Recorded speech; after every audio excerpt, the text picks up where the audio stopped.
नमस्कार. येणाऱ्या 7 आणि 8 तारखेला आपल्याला खग्रास चंद्रग्रहण हे संपूर्ण भारतामधून पाहायला भेटणार आहे. आणि या ग्रहणाचे वेध जे आहेत ते 7 तारखेला दुपारी 12:37 सुरू होत आहेत. तर या ग्रहण काळामध्ये आपल्याला स्नान, देवपूजा, नित्यकर्म, जप, श्राद्धकर्म अशा प्रकारची कर्म करता येतील. पण या ग्रहणामध्ये आपल्याला भोजन हे निषिद्ध सांगितलेलं आहे, म्हणजे आपल्याला भोजन करायचं नाही.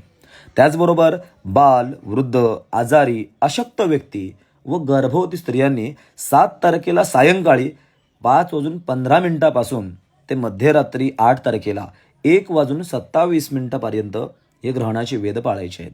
या ग्रहण काळामध्ये झोपणे, मलमूत्रोत्सर्जन करणे अशा प्रकारची कर्म त्यांना करता येणार नाही आहेत.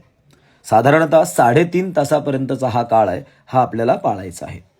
या ग्रहणाचे राशी फल कसे असतील तर मेष, वृषभ, कन्या, धनु या राशींना शुभ फल देणारी आहेत.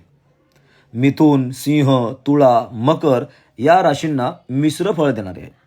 त्याचबरोबर कर्क, वृश्चिक, कुंभ, मीन या राशींना अनिष्ट फल देणारे आहेत.